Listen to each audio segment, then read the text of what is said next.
Salamat. Amen. Praise God sa kami ng Panginoon. Ano po? At tuloy nga na ang Diyos, kailanman ay hindi niya kulang. Ano mo? Kailanman ay naroon yung kanyang biyaya at pagpapala sa bawat isa sa atin. Laging may nakalaan ng Panginoon. Sabi nga po, wala siyang anak na pinabayaan, wala siyang anak na ginutom. Yan po. Ang lahat ay kayang-kayang ibigay ng Panginoon. Amen? Kaya niyang i-provide lahat ng ating mga pangangailangan. Amen po? Parang natin ng malakas, siyawan nila. At sa oras na ito, kaya tayo po ituloy-tuloy na. Amen? At nagkakot na po tayo. Sino pa po? Meron pa pong naisa siya. Sige po. Sige po, isa pa po. Sige po, sige po na. Ayan. At atin pong atin po munang sabi nga po ang mga pagbabalik ng papuri sa ating Diyos. Magandang hapon po sa ating lahat, lalo higit sa ating Yahweh. Gusto ko lang po pasalamatan ng ating Yahweh dahil po nung simula po ng October, halos lahat po kami nakasakay. Hanggang araw ng Biyernes, yung pong aking anak na nagtatrabaho sa LTO, ay nagtula lang sa araw na mga sa ospital. Ayaw po niya magpadala dahil ang iniisip ko pera. Sabi ko, anak, makikita ang pera, ang buhay hindi. Ikaw ay magpagamot at sa mga anak ko. Parang makaramdam ko, mas lalo akong mamakalap pag ikaw ay tumatay. Huwag mo nang antayin tumatay. Sabi ko gano'n. Sa kabalo ko lumaya. Ngayon ko na sa akin ang papalakas. Ako pinadaan ng high blood. Ako po naman ay hindi, iniisip ko. Pero nag-iisip ko, halos uminom na lang ako ng nagpa-check up. Nalilori, nasusunod sa akin, pera ng kaunting pera bago po ako makapagpagamot. Salamat sa Lord. At ako po namin nagpapasalamat din ang aking isipin ko ay nanakot ko siya at may pasya. At ang aking pong anak na isa ay noong pong November 17. Umalis na po papunta Canada. Thank you, Lord, sa lahat ng mga pagpapakalat. Ay po sa kayo ng problema. Hindi mo kami pinabayaan.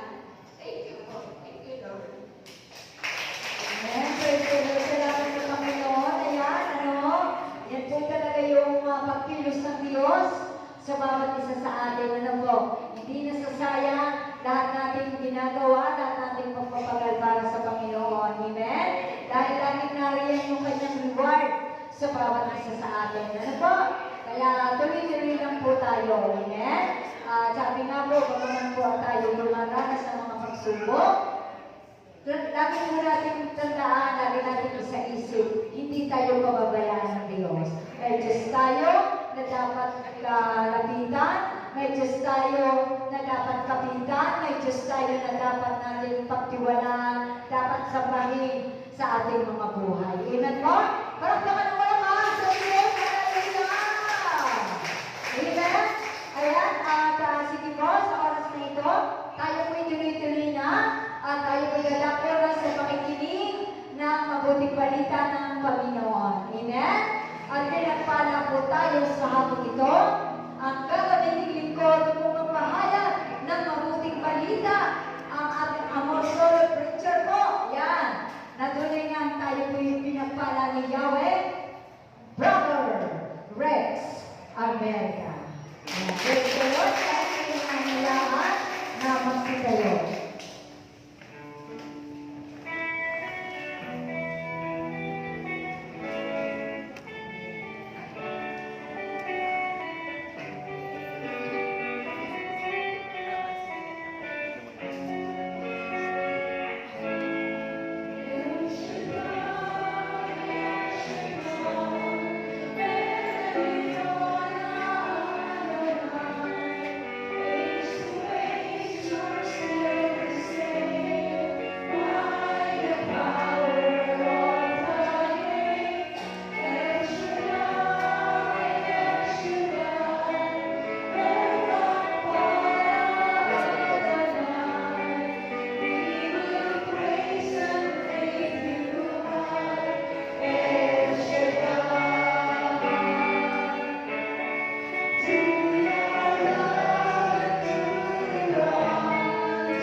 We praise you, Jesus.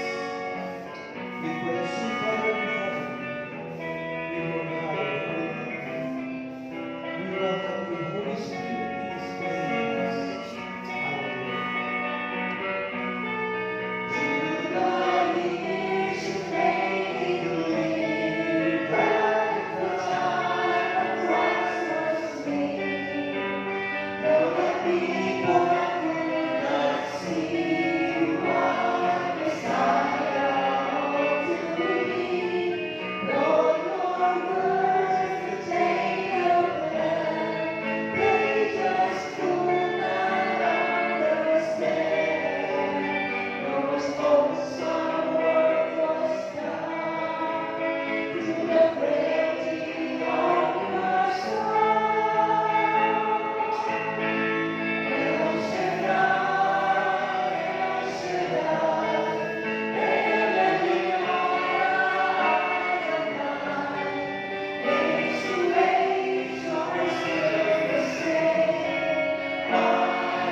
Hallelujah.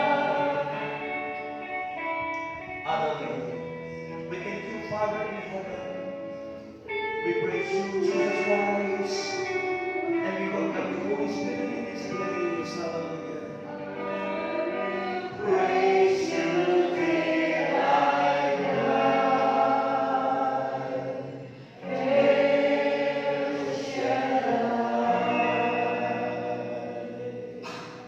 Sa ngalan ng Ama, at ng Anak, at ng Espiritu Santo. Amen. Pinakamamahal namin Diyos, aming Yahweh El Shaddai, pinupuri ka namin at inuluwalhati, pinasasalamatan. Dinadakila, sinasamba ang iyong banal at makapangyarihang pangalan. Pangalan higit sa lahat ng mga pangalan. Ano pa ang lahat ng nasa langit, nasa lupa, maging nasa ilalim ng lupa ay sa iyo'y luluhod at magsasabi ikaw ang aming Panginoon at Diyos. Sa hapon ito kami nagtitiwala, Panginoon, sa iyong kabanalan at sa iyong katapatan, na sa hapon ito'y may gagawin ka sa aming mga buhay. Ang mga may sakit ay iyong pagagaling sa pangalan ni Jesus. At lahat ng aming kahilingan ay iyong tutugunin. Diyos, nalangin po namin sa hapon ito ang mabuting balita na ating pagsasalunan. Nawa po ito'y tumimo sa aming puso, maghatid ng kaliwanagan, kaalaman at karunungan ng Diyos sa aming buhay. At umaasa kami, ito'y susundan mo po ng iyong tandang himala at kapabalagan. Diyos, nagiging malikod mo, mightily, boldly, and powerfully kasama ang iyong mga awit. At dalangin kong punuin ang kalwalhatian mo ang lugar na ito at maranasan ka po namin. Sa pangalan ni Jesus, sa pangalan ng Ama, at ng Anak, at ng Espiritu Santo, ating purihin ang Panginoon. Hallelujah.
lakas at pag-asa dito sa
ito'y kapangyarihan natin lahat.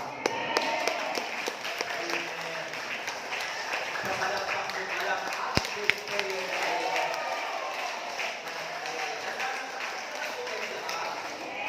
alam niyo, sa linggong darating ay Christ the King. Kaya ang pagbasa po natin ngayon ay tungkol sa pag-uuom. Alam niyo ba na tayo lahat ay uuuman? Kahit po tayo matatanda na, pagharap natin sa Panginoon, uhukuman tayo. Sabi ng isang bata na Brother, ano ba yung paghukom? Sabi ko, pagharap ko sa Panginoon, kakaluhin ka.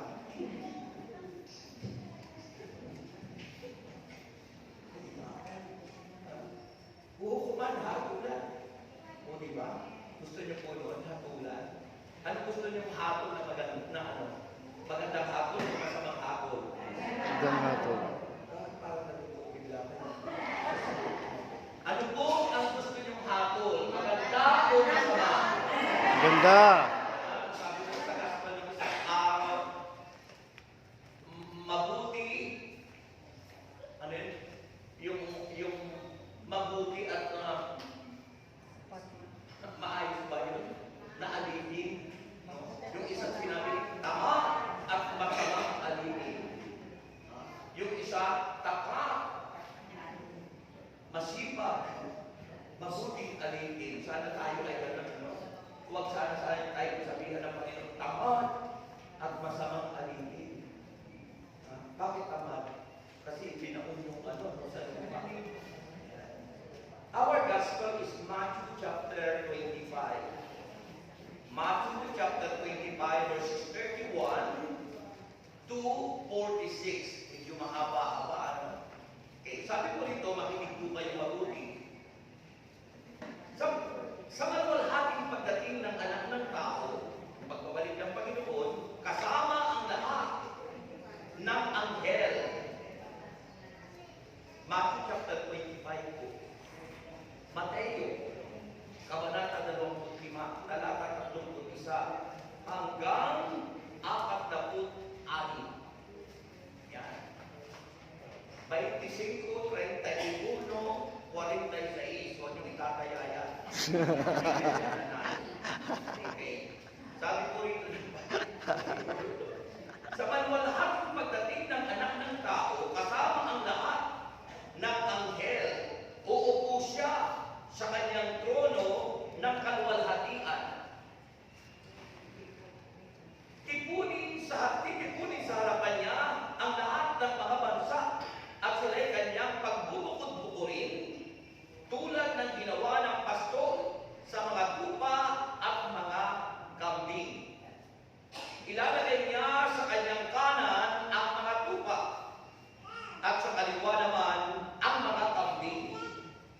Kaya sasabihin ng hari sa mga nasa kanan niya, "Halika kayo, mga pinagpala ng aking ama, pumasok kayo at tanggapin ang kahariang inihanda para sa inyo mula pa nang likhain ang daigdig. Sapagkat ako'y nagutom at ako'y inyong pinakain kanina." Nandiyan yun. "Ako'y nauuhaw at ako'y inyong pinainom. Ako'y isang dayuhan at inyong pinatuloy. Ako'y hubad at ako'y inyong dinamitan. Nagkasakit at inyong dinalaw. Nabilanggo at inyong pinuntahan." Sasagot ang mga matuwid, "Panginoon, kailan po namin kayo nakitang nagutom at aming pinakain, o nauhaw at aming pinainom? Kailan po kayo naging dayuhan at aming pinatuloy? O kaya'y hubad at aming dinamitan? At kailan po namin kayo nakita ang nagkasakit, o nabilanggo at kayo'y aming dinalaw?" Sasabihin ng hari, "Tandaan ninyo, nang gawin ninyo ito sa pinakahamak na mga kapatid kong ito'y sa akin ninyo ito ginawa." Sasabihin naman niya sa mga nasa kaliwa, "Lumayo kayo sa harapan ko, kayong mga isinumpa. Doon kayo sa apoy na di mamamatay, na inihanda para sa dyablo at sa kanyang mga kampon. Sapagkat hindi ninyo ako pinakain noong ako ay nagugutom. Hindi ninyo ako pinainom noong ako'y nauuhaw. Hindi ninyo ako pinatuloy noong ako'y isang dayuhan. Hindi ninyo ako dinamitan noong ako'y hubad. Hindi ninyo ako dinalaw noong ako'y may sakit at noong ako'y nasa bilangguan." At sasagot din sila, "Panginoon, kailan po namin kayo nakitang nagutom, nauhaw, walang matuluyan, hubad at may sakit o nasa bilangguan, na hindi namin kayo tinulungan?" At sasabihin sa kanila ng hari, "Tandaan ninyo, nang pagkaitan ninyo ng tulong ang isa sa pinakahamak sa inyo, sa mga ito, ako ang inyong pinagkaitan. Itataboy ang mga ito sa kaparusahang walang hanggan, ngunit ang mga matuwid ay pupunta sa buhay na walang hanggan." Mga kapatid, ang mabuting balita ng ating kaligtasan. Palakpakan natin ang Diyos. Gusto niyo kumawit? Okay. Kumusta na kayo? Kumusta na kayo? Thank God. Kumusta na po kayo? Ayan. Yung pa pinakawitin, kumusta na kayo? Ayan. Ano ba yun? Okay. Lahat tumawit. Tayo tumawit sa akin.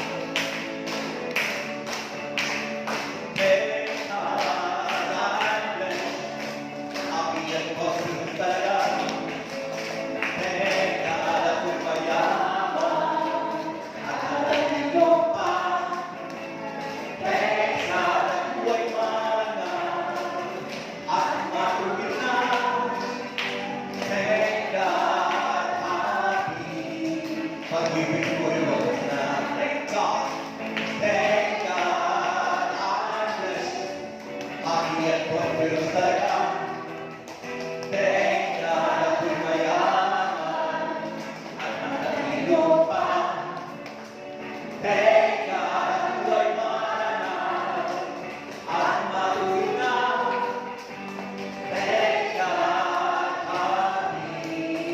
pag-ibig ko'y walang saan. Baka ang maganda ng pagkaiba, pag narinig ba ng salita, sasabihin ko ibang iba kaysa iba. Happy and prosperous talaga.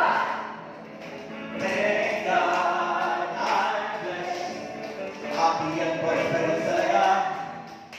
Thank God ako'y mayaman at matalino pa. Thank God ako'y mayaman at matuwid na. Thank God happy, pag-ibig ko'y walang saan. Pag may Elshadai sa kanyang lugar, sisingin biro makakawang buhay. Amen. Si Elshadai, sino na may tunay Panginoon? Thank God I'm blessed. Happy and prosperous talaga. Thank God ako'y mayaman at matalino pa. Thank God ako'y mayaman at maluwin na. Thank God happy, pag-ibig ko'y walang saan. Happy and prosperous talaga. Happy and prosperous talaga. Amen. Palakpakan natin si Diyos. Dahil ang tinatawag na El Shaddai is spirituality. Pag ang mga awitin niya po'y awitin ng El Shaddai. Pag hindi inaawit niya, hindi para kay taga El Shaddai. Kaya dapat po pinag-aaralan niya, tinuturo sa mga prayer partners, sa maganda ng utos ng servant leader. Tawag po ng El Shaddai is spirituality. Diba? Makakanta natin yung ganyan, tapos ibang-iba, kaya sa iba, yung makakanta ng El Shaddai. Pag kinakanta natin ay yung iba, ay parang charismatic lang tayo sa CCRM. Tayo sa El Shaddai. Kilala niyo si El Shaddai? Amen. Baka gusto mo yung kilala si El Shaddai. Amen. Kilala niyo po. Diyos na makapangyarihan. Sino po ba si El Shaddai? Diyos na makapangyarihan. Ha? Diyos na makapangyarihan. Sino po ba ang El Shaddai? Diyos na makapangyarihan. Okay, magandang hapon po sa inyong lahat. For Brother Rex. Usap tayo sumagot ba? Magandang hapon po sa inyong lahat. Good hapon po, Brother Rex. Lahat po ng sumagot, may bonus kay Lord. Kanina ang answer prayer na. Yung sumasagot kayo, may bonus kayo kay Lord. Okay. Amen. Ang El Shaddai po ay pangalan ng Diyos Ama. Okay? Sabi kasi ni Jesus, sa Matthew 6, sabi ng mga alagad, Panginoon, turuan niyo naman po kaming manalangin. Sabi ng mga alagad, Sabi ng mga alagad, Panginoon, turuan mo naman kaming manalangin. At sabi ni Jesus, ganito kayo mananalangin. Yan, sabi ni Jesus. Sabi ni Jesus, ganito kayo mananalangin. Ama namin nasa langit. Nasaan ang Ama? Nasa langit. Nasa langit ang Ama. Kasi nakalulong sa throne, di ba? Nasaan yung anak? Si Kristo. Nasaan? Nasa langit. Nakaluklok sa kanan ng Ama sa langit. Nasaan ang Holy Spirit? Nasa puso natin. Yun ang gabay natin ngayon. Yun ang iniwan ngayon, di ba? Yun ang iniwan.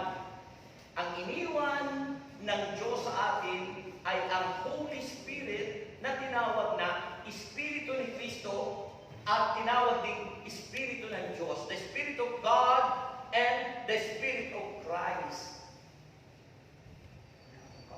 Amen. Ang Holy Spirit ang tawag sa kanya, Espiritu ng Diyos, Ama, at Espiritu ng Panginoong Jesus. Yun ang iniwan sa atin. Siya yung gabay natin, patnubay natin, nagtuturo sa atin, nagpapaalaala sa atin.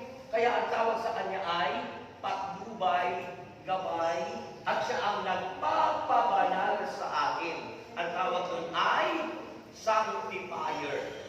Ang Holy Spirit ang nagpapabanal sa ating mga mananampalataya. Amen. Amen. Wala akong kausap. So sabi ng Panginoon ng mga alagad, Panginoon, turuan mo naman kaming manalangin. At sabi ng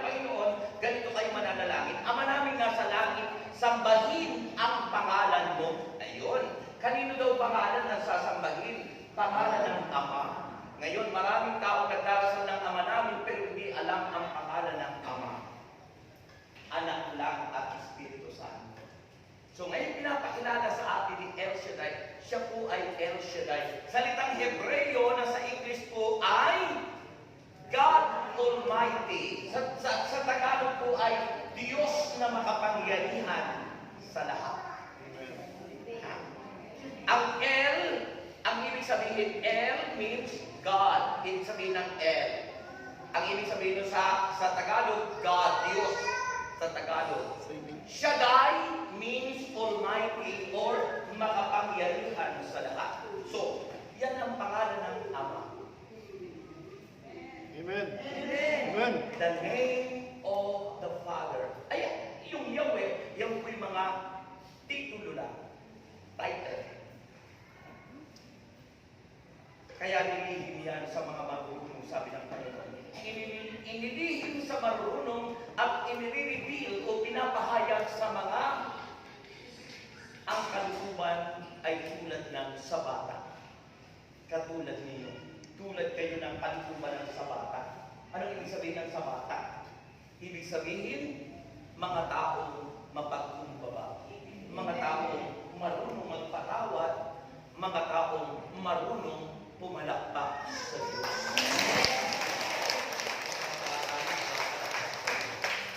Ang ating pag-uusapan ay ating binasa ngayong gospel. Christ the King, si Kristo po'y babalik. Diba? Ano po ba yung ating pananampalataya bilang Katoliko? Sabi natin sa banal na misa, ipahayag natin ang ating pananampalataya. Ano sasabihin ng tao? Si Kristo'y namatay, si Kristo'y nabuhay, si Kristo'y babalik sa wakas, sa wakas, taas pa, sa wakas ng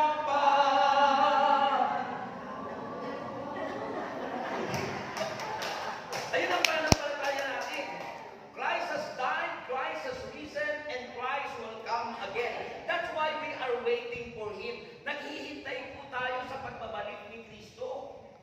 Sino naghihintay sa pagbabalik ni Kristo? O baka naman ang hinihintay niyo kung anong tatama.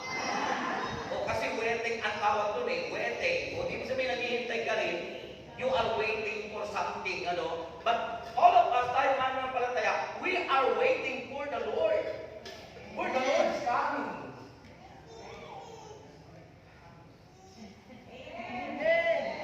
At habang tayo nag-iintay, sabi ng Panginoon, kailangan tayo maging handa. That we must be prepared. Every day, every hour, every minute, we must be always ready.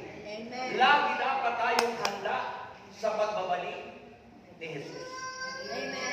At alam nyo, sa pagbabalik po ni Kristo, sabi rin, Christ the King. Hari siya ng mga hari. At alam nyo kung ano ang ibig sabihin ng Christ the King? He is not Savior. Ngayon po pwede pa si Kristo tagapagligtas natin. Pero sa pagbabalik ni Kristo, hindi na po siya tagapagligtas. Tagahatol na po siya, hahatulan na po ang tao. Kaya sa pagbabalik ni Kristo, hindi na po tagapagligtas si Kristo. Siya po ay hukom na judge. Huhukuman ang lahat ng tao. Batay sa ating mga ginawa. Kaya nga nasingit doon yung sabi nun, no ako'y walang makain, ako'y yung pinakain, no ako'y walang madamit, ako'y yung pinaral, no ako'y nalinang, walang pinunta. Kasi ang paghapon ng Diyos ay batay sa ating mga ginawa dito sa lupa at yung mga ginagawa pa sa lupa. Parang lipid na lipid kayo. Parang inaan.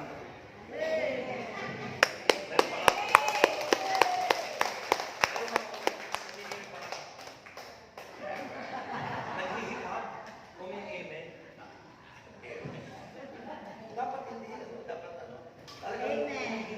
kasi ang ibig sabihin ng amen, ikaw ay sumasang-ayon, you agree. Kung ano sinabi ko na sabi ko, Amen, ibig sabihin, naniniwala kayo, sumasang-ayon kayo, oo, Amen. totoo Amen. yan. Amen. Ano ibig sabihin ng Amen? Amen. Amen. Yung po yun ang ibig sabihin ng Amen. Kasi maraming tao, Amen ang Amen, hindi naman alam po ano yung ibig sabihin ng Amen.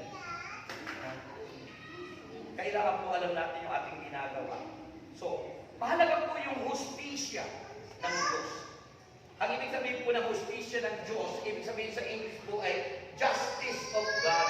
Kasi siya po ay pagdating niya ay judge na siya. Huhukuman ang lahat ng tao ayon sa ating mga ginawa. Inihalintulad ng Panginoon ay ang pastol na pinaghihiwalay ang tupa at ang kambing. Inilalagay niya ng pastol ang tupa sa kanan at yung kambing ay sa kaliwa. Ano po ba ang ibig sabihin ng kambing? May sumay. Ang kambing maingay. Ang kambing humihiwalay. Samantalang ang tupa, pag nakita sunod-sunod yun, hindi humihiwalay. Magkakasama din mo sa ambel. Nakita nyo? Yung mga tupa doon, may kasamang kambing doon. Yung mga kambing nakakawala, minsan nababawasan kasi kinukuha ng mga mananakaw. Ilan na yung kambing na nawala doon? Pero yung tupa, hindi na mawala. Bakit? Kami kasi sama-sama sila lagi. Kaya yung mga taong humihiwalay sa gawain ng Panginoon, abay, mga kambing, ano? Mga kambing. Yung characteristic ng kambing, ano? Ay, yung po ang hinahalin tulad sa Bible. Kapag tayo hindi na nakikiisa sa gawain ng Panginoon, yung mga Katoliko dati, tapos humiwalay na, wala namang ibang relihiyon nun eh. Katoliko lang. Isa lang naman yung tinayo ni Kristo eh. Sabi naman sa Mateo 18, ano? Diba? Ano sabi ng Mateo 16 yata o 18? Mateo 16, 18. And you are Peter. Upon this rock, I will build my church. At ikaw ay Pedro. Sa ibabaw ng batong ito, ay itatayo ko ang aking iglesia. Sabi ng mga ito. Kaninong iglesia? Kaninong iglesia? Aking iglesia. Sino ang yung nagsabing aking? Si Kristo. Kaninong iglesia? Iglesia ni Kristo. Ang tanong ay, totoo yun. Ang tinayo ni Kristo yung iglesia niya, iglesia ni Kristo. Kanya lang, kailan at anong taon sinabi yun ni Jesus? Hindi po 1940. Tandaan nyo, tinatag ni Manalo, 1940. Ang pagsasabi ni Kristo dito, wala pang tao, wala pang nandyan na itong sinabi ng Panginoon. Ang taon nun ay 33 AD. Alam niyo yung AD kung ano? Anong ibig sabihin ng AD? Ano, Domini? Ha? Ano po ang ibig sabihin ng AD? After death. Hindi po after death. Ang ibig sabihin ng AD ay Anno Domini. Ang ibig sabihin ng Anno Domini Year of sa Christ. English ay Year of the Lord. Sa Tagalog, taon ng Diyos. Taon ng Panginoon. Ano yung taon ng Panginoon nung si Kristo'y dumating? 33. Taong 33. Noong taong yun tinatag ni Kristo, ang aking iglesia, sabi ni Kristo. Yung pangalan po, sinabi niya, aking iglesia. Hindi po yun ang pangalan. Hindi po yun ang pangalan ng tinayo ni Kristo. Yung salita na iglesia ni Kristo, hindi po yun ang pangalan ng iglesia. Yun ay pagsasalita lang ng Panginoon. Ikaw ay Pedro sa ibabaw ng bato ito, itatayo ko ang aking iglesia. Pag sinabing aking iglesia, hindi iglesia ni Kristo, hindi yun pangalan. Tinutukoy lang iglesia ni Kristo. Pero anong pangalan? What is the name of the church that established by Christ?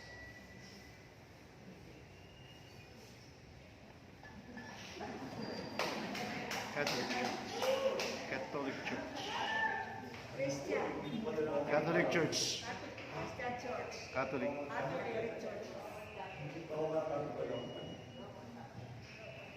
Ang ibig sabihin po nun ay Catholic. Alam niyo ang ibig sabihin ng Catholic? Universal. Universal, pangkalahatan. Universal Church. And there is no other universal. Walang ibang pangkalahatan. Tunay na ang iisang pangkalahatan ay si Kristo lang. Walang ako na ngayon. Amen. Pangkalahatan. Ha? Ibig sabihin ng Katolo, universal, Katoliko, Catholic, it means universal o pangkalahatan. And there is no universal one. Walang ibang pangkalahatan kundi si Kristo lang. Amen. Purihin si Jesus. Kaya ang tawag ay one, isa.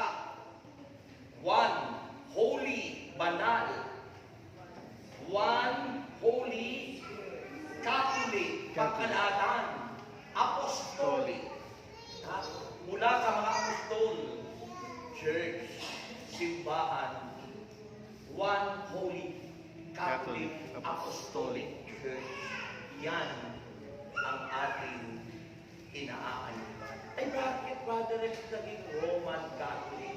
Kasi po, nung masumpungan ang labi o ano yung buto ni San Pedro, ni St. Peter, na siyang sinabi ni Jesus, "You are Peter, upon this rock I will build my church." Kaya po ang kalansay, ang buto ni San Pedro ay nandun sa Roma, doon po sa Vatican City. Nakarating na po ako doon at napasok po ang Vatican City.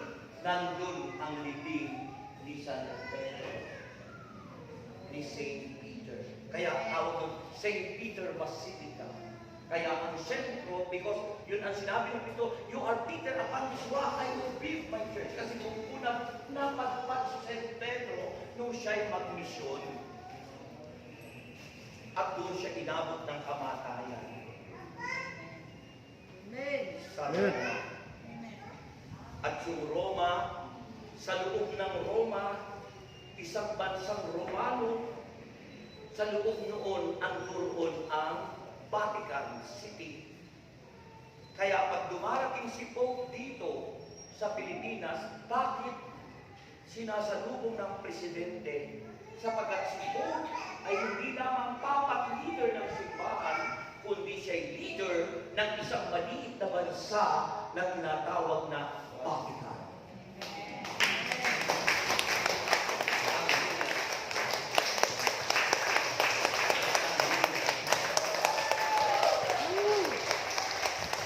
Kaya matatag mo kapag ikaw ay kaani ni Kristo.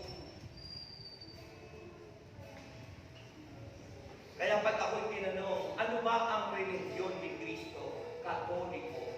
Kasi ang ibig sabihin ng Katoliko, pangkalahatan. Jesus is universal. Kaya nga tayo, pangkalahatan tayo. Kaya ba, di ba sabi doon sa ating gospel, walang sino man ang nabubuhay para sa sarili naman. Amen. Ibig sabihin, tayo, ako, I have responsibilities to everyone. I have responsibilities sa bawat tao. May pananagutan tayo sa isa't isa. At kung anong ginawa mo sa bawat isa, kay Kristo natin ito ginawa mo. Ang mahirap.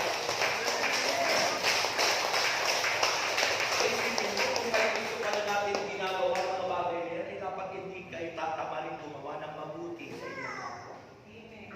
Kasi ang lahat ng ginagawa natin mabuti at maging ang masama. Pag ginawa mo ang masama sa iyong kapwa, kay Kristo natin ginawa. At may kaparusahan yun, pagbabalik ni Kristo sa kanyang paghatol. Ang tawag doon ay judgment. O tinatawag, hustisya ng Diyos. Amen. Judgment of God. Sabihin niyo, Brother Rex, Brother Rex, ano pong hatol ano pong hatol ang aming tatanggapin ang aming tatanggapin kung kami maging kung kami kambing? kami? Gusto niyo malaman? Nasusulat po. Sabi po ito sa Pahayag, Kabanata 21. Pahayag, Kabanata 21. Talata 8. Ha? Ito po ang sabi ng Banal na Kasulatan. Revelation o Pahayag, 21, talata 8. Ito po, pakinggan nyo. Pag tayo naging masama, hinalitulan sa kambing, maingay, humihiwalay, hindi nakikipag-isa, hindi marunong magpatawad, nanlalait, nangangalan niya, gumagawa ng masama, ito daw ang mangyayari. Pakinggan nyo. Sabi ng verse 8 na Revelation 21, subalit para naman sa mga duwag. Alam niyo ang tinutukoy dito duwag? Yung mga ayaw lumapit sa Diyos. Yung mga ayaw lumapit, kumilala sa Panginoon. Duwag yun. Mga taong duwag, ayaw kilalin ang Diyos, ayaw pahalagahan ang Diyos. Mga taong duwag. Tawag sa kanila ng mga mundo, iba pa nga yung atheist eh. Yung talagang walang Diyos. Ano daw ang mangyayari doon? Sabi ron, sabi ron, subalit para naman sa mga duwag, mga taksil. Ang taksil kung tinutukoy dito, yung ipinagpapalit ang Diyos sa ibang Diyos.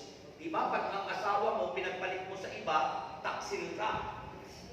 Pero itong tinutukoy po dito, yung pinagtaksilan mo ang Diyos, na dapat mahalin mo ang Diyos at kilalin mo siyang Diyos, iba ang ginawa mong Diyos. Maaring pera, ang tawag po ng pera sa Biblia, mammon. Kaya doon sinabi ng Panginoon, walang makapaglilingkod ng sabay sa dalawang Panginoon. Kasi pinapanginoon ng maraming tao ngayon ang pera. Nagpapatayan nga sa pera eh. Ako may ninong ko ako sa kasal. Ang kanilang negosyo ko yung nagti-treasure hunting. Yung po nag-ukay ng mga ginto. Ay marami po sila. Marami na siyang nagastos. Alam mo nung nakahukay na, pinatay po siya. Pinatay po siya. Simple nga naman, kung mababawasan yung kasama nila para sa kanila na yung money, para doon sa ninong. Pag pera ang pinag-usapan. Kasi yun ang nagiging Diyos ng tao. Kaya, yung tinatawag na taksil, yung ipinagpapalit mo ang Diyos sa ibang Diyos. Halimbawa, araw ng pagsamba. Araw ng pagsamba sa Panginoon. Sa halip na pumunta ka sa gawain o sa pagsamba sa Diyos, pumunta ka doon sa iyong negosyo. At hindi ka na kumikilala sa Diyos. O kaya sa halip na ikaw ay dumano sa gawain ng Panginoon, sa halip ay umarap ka doon sa washing machine at doon ang inasikaso mo, Diyos-Diyosan mo yung washing machine. Wala yung pakakausap. Amen. Kasi isang araw lang yung hinihingi ng Diyos para sa atin. Yung 6 na araw, sa inyo lang lahat yun. Isang araw lang yung hinihingi ng Diyos sa atin. Na para sa Kanya yun. Kaso, marami sa ating mananampalataya, yung para sa Diyos, kinukuha pa natin. Ayaw nating bigyan. Kaya, ano ang ganti ng Diyos sa atin? Kasi hindi pa po yung final judgment, ha? Kasi tayo ay nagpasasa sa gusto natin. Ano nangyayari? Ayun, nagkakasakit tayo, nagkakaroon kung ano mga problema. Kasi sa halip na ibigay mo sa Lord, hindi mo ginawa. Ninakaw mo. yung oras, panahon para sa Diyos. Kataksilan po yun. Pinagtataksilan po natin ang Diyos. May kausap po ba ako? So, yun po ang sinasabi ng mga nakasulatan. Matatapos kaya tayong oras, hindi pa ako tapos. O sabi po yun, mga taksil. Mga gumagawa ng mga kasuklam-suklam na bagay. Mga mamamatay tao. Ito yung para sa asawa. Kasunod, mga nakikiapi. Mga mangkukulam. Mga sumasamba sa Diyos-Diyosan. At sa lahat ng mga sinungaling. Ang magiging bahagi nila'y lawak ng nagliliyak na apoy at asupre. Ito ang pangalawang kamatayan. Sipin mo, patay ka na. Pinapatay ka pa uli sa impyerno. Bakit? Naging taksil, naging dua. Nagtaksil din sa asawa, sumamba sa Diyos-Diyosan, nangulang. Yun daw po ang mangyayari. Mga kapatid, hindi pa nakakatakot po.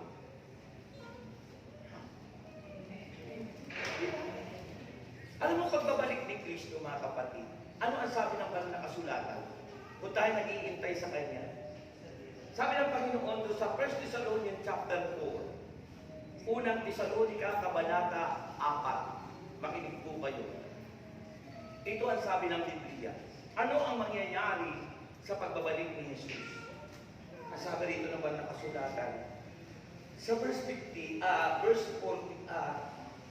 sabi rito, verse 15. 1 Thessalonians chapter 4, verse 15. Makinig kayo. Tulog na ba kayo? Sabi po rito, ito ang itinuturo ng Panginoon, sabi ni St. Paul. Ito ang niyang tinuturo ni St. Paul, ng Panginoon, na sinasabi namin sa inyo, tayong mga nabubuhay pa, kung abutan tayo ng Diyos, nabuhay pa sa pagbabalik niya. Sabi rito, tayong mga nabubuhay pa at natitira pa hanggang sa pagparito ng Panginoon ay hindi mauuna sa mga namatay na. Sa araw na iyon, yung pagbabalik ng Diyos, sa araw na iyon, ay maririnig ang tinig ng arkanghel at ng tunog ng trumpeta ng Diyos. Ano mangyayari? At ang Panginoon mismo, si Kristo, ay bababa mula sa langit na sumisigaw. Sumigaw nga kayo. Para tulog na kayo. Sumisigaw daw ang Panginoon. At ano? Ito, pakinggan nyo, makinig kayo dito ang tingin, dito ang tainga. At ang mga namatay na sumampalataya kay Kristo, tandaan niyo po yun, kailangan bago tayo mamatay, nananampalataya tayo kay Kristo. Sabi ron, ang mga namatay na nananampalataya kay Kristo ay bubuhayin muna. Ay, isipin mo, ang swerte naman ng mga namatay na nanalig kay Kristo. Kaya nga sa ating pananampalataya hindi tayo nakakasigurado baka hindi sa magpalataya, pinagdarasal pa natin. At sinasabi natin nasa purgatorio pa yun. Dahil baka may kasalanan silang hindi nagawa. Hindi napagsisiyan o kasalanan na hindi naman naputol yung relasyon mo kay Kristo. Kasi dalawang kasalanan, di ba? Sabi ng kasimbahan natin at sa Biblia, sa 1 John 5, may kasalanang hahantong sa kamatayang espiritual at may kasalanang hindi hahantong sa kamatayang espiritual. At hindi ko sinasabing yung naputol ng relasyon nyo sa Panginoon ay ipanalangin nyo. Alin ang sinasabing ipanalangin? Yung kasalanan hindi humantong sa pagkaputol ng relasyon mo kay Kristo. Alin ba, brother, yung kasalanan na hindi naman naapektuhan yung relasyon mo kay Jesus? Alin po ba ang sa palagay mga pupunta sa impyerno? Halimbawa ako politiko, nagnakaw ako ng 1 milyon para sa aking bayan. Nabatay ako, saan kaya ako mapupunta? Tapos halimbawa may isang tao, nagnakaw rin siya, pero isang dilata o sardinas doon sa tindahan ng kasi walang nakain. Palagay mo kaya yun? May impyerno kaya yun? Parehas nakaw yun ha? Parehas nagnakaw. Parehas na kasalanan. Pero ang gravity ng kasalanan ng politiko na apektado yung buong bayan niya sa ikabubuhay ng mga tao, malaking kasalanan, mabigat. Amen. Kaya tama yung sabi ni nanay, pag hindi nagsisi at nagbalik loob sa Diyos, diretso pa sa impyerno. Pero yung nagnakaw ng isang sardinas, kasalanan din, pero hindi naapektuhan. Bakit?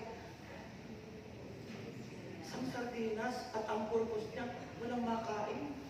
Dahil nakaw ng politiko. Hindi po naapektuhan yung kanyang relasyon. Ngayon kanya lang, hindi pa siya makapapasok sa langit. Nasaan siya? Ayun, sabi ron, nadadala ng panalangin sa 1 John 5. Ito babahin ko sa inyo. 1 John 5, mga kapatid. Sa verse 13 and following. Makinig kayo. Kasi pag nabasa kayo ng protestante, baka maging protestante na kayo. Sabi dito ng banal na kasulatan, isinusulat ko ito sa inyo upang malaman ninyo na kayong sumasampalataya sa anak ng Diyos ay may buhay na walang hanggan. Yung mga sumasampalataya, may pangako ang Diyos, buhay na walang hanggan. At ano ang sabi nun? May lakas loob tayong lumapit sa Kanya dahil alam natin, ibibigay niya ang anumang hihingi natin kung ito'y naaayon sa Kanyang kalooban. At dahil alam natin pinapakinggan niya tayo, alam din natin ibinibigay niya ang bawat hinihiling natin sa Kanya. Amen. Verse 16, makinig kayo. Verse 16. Verse 16 ng 1 John 5. Kung makita ninyo man na ang kanyang kapatid ay gumagawa ng kasalanan, kasalanang hindi hahantong sa kamatayan na espiritual yan. Ipanalangin niya ang kapatid na iyon sa Diyos na magbibigay sa taong iyon ng bagong buhay.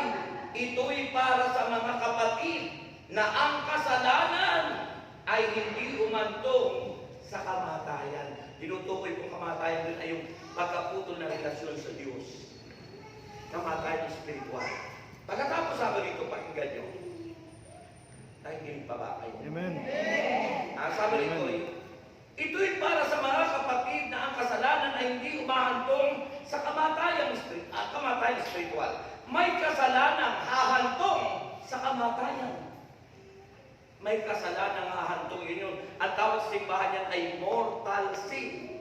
Yung kaninang sinabi ko rito na hindi humantong sa kamatayan spiritual ay venial sin. Yan. Kaya nga sabi rito, may kasalanang hahantong sa kamatayan at hindi ko sinasabing idalangin ninyo. Oy, ang taong namatay na ang kasalanan ay mortal sin at namatay na hindi nagsisi, hindi na yun madadala sa panalangin. At wala na yung kaligtasan. Kasi ang kaligtasan ay nakay Kristo sa pagtanggap ng tao. Kailangan tayo bago mamatay. Yun ang pagiging handa. Kailangan tayo'y sumasampalataya. Nakatiyak po tayo ng pagbabalik ni Kristo bilang hukom. As Christ the King. Nakatiyak po tayong katay kasama sa ilalagay niya sa alakha.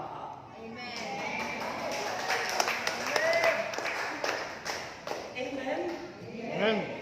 So, mahalaga po yung tayo ay sumasampalataya kay Jesus. Kayo bang lahat ay sumasampalataya kay Jesus? Yes! Kayo ang sumasampalataya kay Jesus.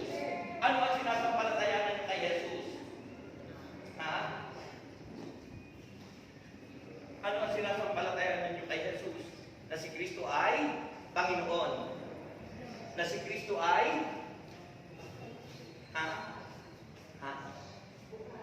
buhay. Oo.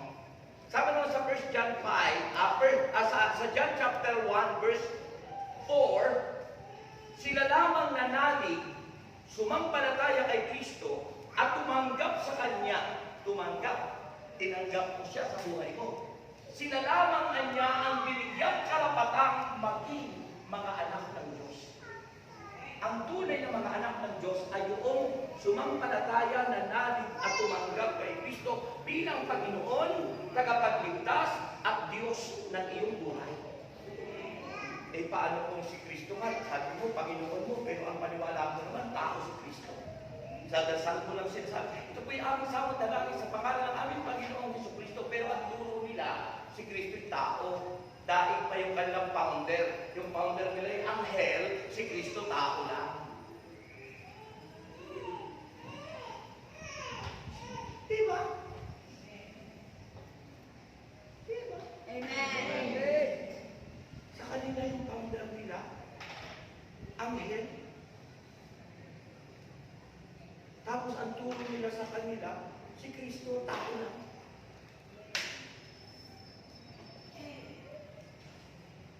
Ay, ba?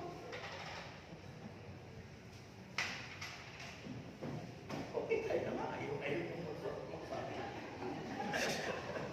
Oh, ito tuloy ko na yung kasi mag-i-end na po tayo. Alas 3 na. Okay. Babasahin ko ulit po yung 1 Thessalonians chapter 4. Sabi nito, ito ang itinuturo ng Panginoon, verse 15, na sinasabi namin sa inyo, tayong mga nabubuhay pa at natitira pa hanggang sa pagparito ng Panginoon ay hindi mauuna sa mga namatay na. Pag natatang tayong buhay pa, hindi tayo mauna. Sino ang mauna? Sa araw na iyon ay marinig ang tinig ng arkanghel at ang tunog ng trumpeta ng Diyos at ang Panginoon mismo ay bababa mula sa langit na sumisigaw kayo. At ang mga namatay na sumampalataya kay Kristo ay bubuhayin muna. Pagkatapos tayong, ang bubuhayin lang dito yung nanalig kay Kristo. Hindi sinabing lahat. Kaya mahalaga yung pananalig kay Kristo niya ating ginagawa ngayon. Kaya ini-encourage natin ang mga tao na manalig at sumampalataya kay Kristo sapagkat yung mga tao, mga kamag-anak nyo, kapatid nyo, na hindi nyo maakay at ayaw manalig kay Kristo, ang mangyayari sa kanila. Ang bumalik ng Panginoon. Dahil huhukuman po lahat. Amen. Huhukuman. So anong mangyayari daw? Pagkatapos tayo namang mga buhay pa at natitira ay titipunin sa alapaap kasama ng mga binuhay upang salubungin ang Panginoon sa himpapawid. Sa gayon, makakapiling natin siya magpakailanman. Ikaw pa rin.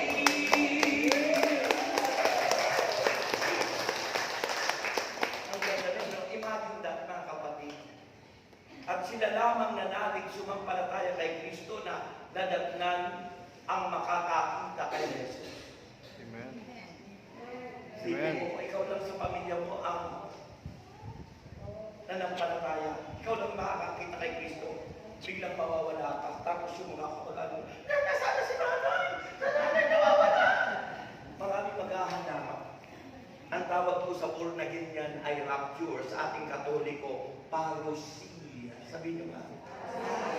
Ang ibig sabihin ng parousia, yung pag-agaw ng Diyos. Sapagkat pagkatapos na si Kristo'y dumating at bumalik na dito sa pagbabalik niya, ang susunod pong mangyayari sa mga naiwan, ang tawag po doon ay the reign of the Antichrist. Si Satanas na po.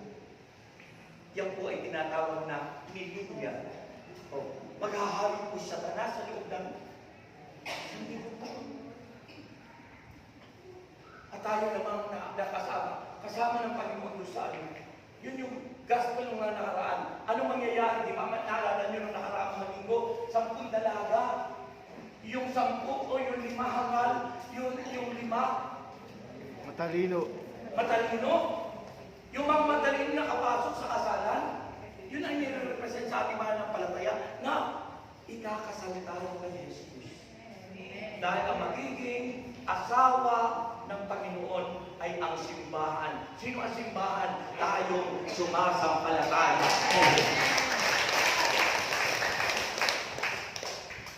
Ano nangyari po doon sa mga babaeng hangal? Hindi nakapasok nila. Naiwan sila. Mga kapatid ko, pinanais ng Panginoon sa atin ngayon. habang tayo nakikintay sa Panginoon, huwag niyo sayangin ang inyong mga oras at panahon para mag-alaga ng numero. Ito ay sinasabi. Baka nasasayang lang yung panahon nyo, nag-aalaga kayo ng numero. At umagang-umaga, oy, mari, anong tumama?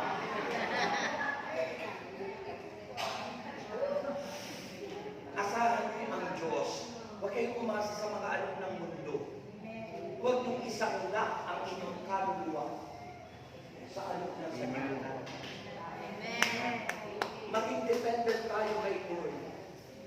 Sabi ng banal na kasulatan, madalas sinasabi ng pumikod, kung ano ang inyong isipin at sabihin, yun ang mangyayari sa inyo. Kaya, kung kayo mananampalataya, hindi kayo mag-iisip ng masama. Hindi kayo mag-iisip ng wala. Hindi kayo mag-iisip ng may sakit. Hindi kayo mag-iisip na matanda na ako. Hindi kayo mag-iisip na mahina yung tuhod ko. Hindi kayo mag-iisip ng masama. Isipin niyo lagi may pangako ang Diyos. Ang Diyos ay mabuti. Ang Diyos ay nakikita at gagawin niya ang lahat para sa atin. Dahil po, ang pagkabalik ni Kristo ay may dalawang tinatawag na bahagdan. Ano po yung una? Paano hindi mo abutin yung tunay na pagbabalik ni Kristo? Pero yung pagbabalik niya sa buhay mo, yung ikay biglang bawian ng buhay, ikaw kaya ay nakahanda. Ikaw kaya ay sa langit pupunta o sa impyerno. Dapat nakahanda ka. And we know if we want to go to heaven, alam natin kung ano ang susi, kung paano magpunta ng langit. Sumampalataya ka kay Jesus. Tanggapin mo siya bilang iyong Panginoon, tagapagligtas. At maniwala kang siya ay Diyos ng iyong buhay. At ang salita niya ay iyong sa buhay araw-araw. At kung ano ang gawin mo sa iyong kapwa, kay Jesus mo lagi hinay. At siya, mailigtas ka at makapapasok ka sa pangako niya, buhay na hahandong sa langit. Sino po ang gusto sa langit? Pwede na pong tumayo. Yung ayaw po, pwede pong nakaupo na lang, ha? Yung po ang gusto sa langit, pwede na pong tumayo. Itaas ang kamay at sabihin niyo, Panginoon, patawarin niyo po ako sa lahat na nagawa kong kasalanan. Mula po sa aking pagkabata, hanggang sa kasalukuyan. Tulungan niyo po ako, Panginoon, na ako po'y maging tapat sa iyo at sa buhay ko ang mga salita mo. Magawa ko sa kapwa ko ang mabuti bilang tanda na ako may ligtas. Panginoon Jesus, ako'y lumalapit, sumasamba at nagpupuri sa iyo. Taas ang kamay. Na tayo lumapit sa ating mga puso kay Jesus. Hallelujah. Oh, glory.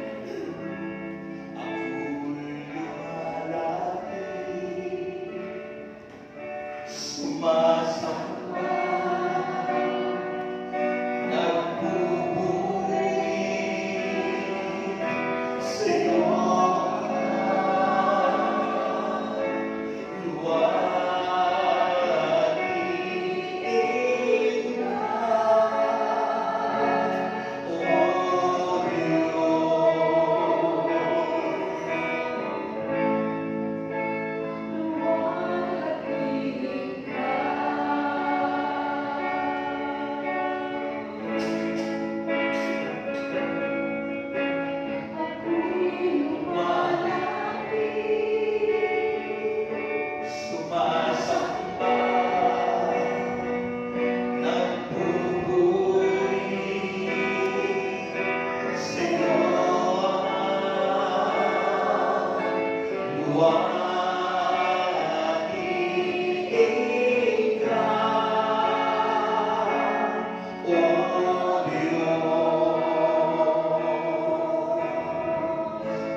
ng praise the Lord, pero ginagawa natin ay talipas sa ating pagsampalataya sa Kanya. Tulad sa Kanya sinabi, kung ako nagutom, ako ba inyong pinakain? Kung ako nakuha, ako ba inyong pinainom? Kung ako walang madamit, ako ba inyong pinarangkan?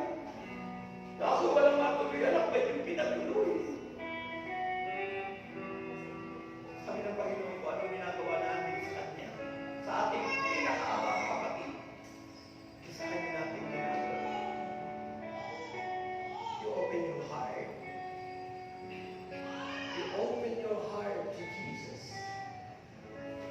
And I claim, Lord, that you are moving right. I claim, Lord, na may ginagawa ka sa akin. Papagaling ka. Gagawa ka ng himala sa aming buhay. Because we are very, very sure that you are here in our midst. Nandito ka pa. Surely in the presence of the Lord is in this place.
together touch from the Lord is so real. Taas ang mga kamay. Together touch from the Lord is so real. Totoo ang Diyos. Together touch from the Lord is so real. If you draw near to Him, if you draw near to Him, He will draw nigh to you. Together touch from the Lord is so real. Sabay-sabay tayo. Hallelujah.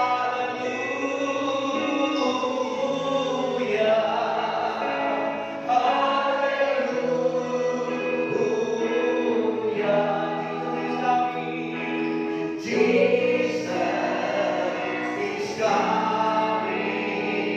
He's coming again. Hallelujah.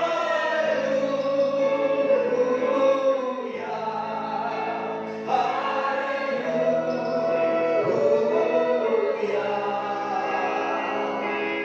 Jesus is coming again. Palakpakan natin si Lord. Yung malakas. Sabi ko, thank you, Lord. Thank you, Lord. Thank you, Lord. I am healed. Sabi ko, I am healed. Magaling na ako. Sabi ko, I am strong. Malakas na ako. Sabi ko, I am rich. Mayaman na ako. Sa pangalan ni Jesus. Ang sagot.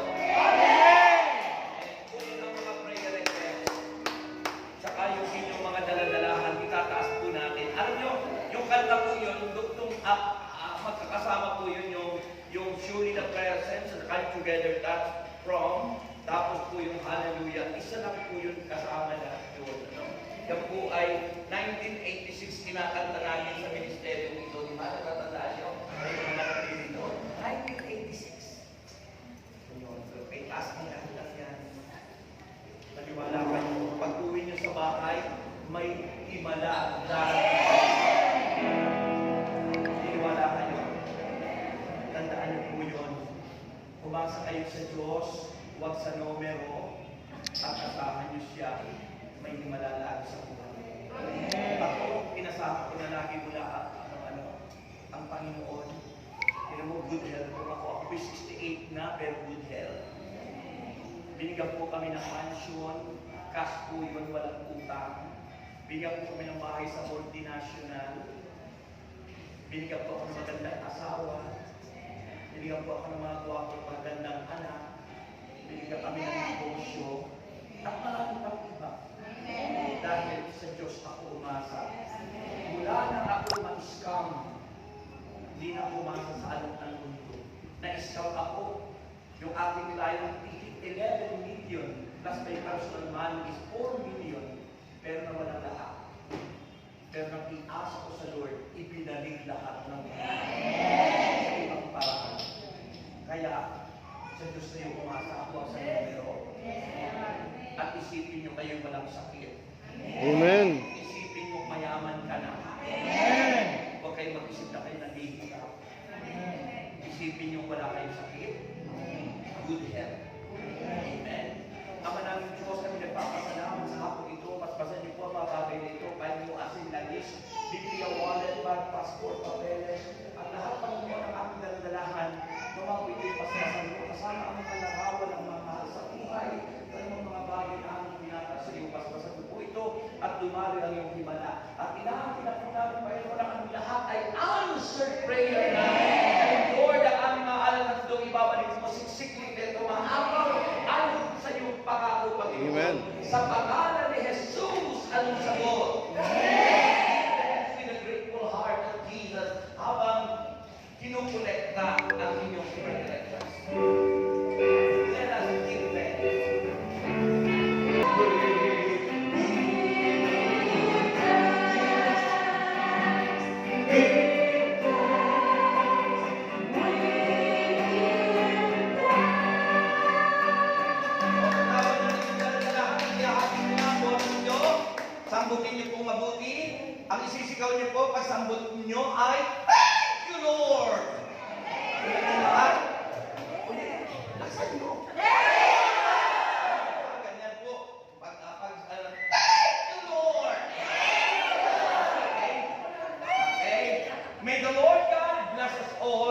and forever. In the name of the Father, and of the Son, and of the Holy pa lang po, Holy Spirit. Amen. Ito na po ang unang bonus. Ang inyong isipin at sabihin sabay sigaw ng thank you Lord, just answer prayer. Ito na! Thank you. Panawa, siguraduhin nyo ako'y nakarating sa Amerika, sa kasambot ng ganyan, nakarating ako sa Vatican City dahil sa ganyan. 25 countries ang napuntahan ko po dahil sa kasasambot. It means you have faith. Amen. Okay? Pang-ilan na ito?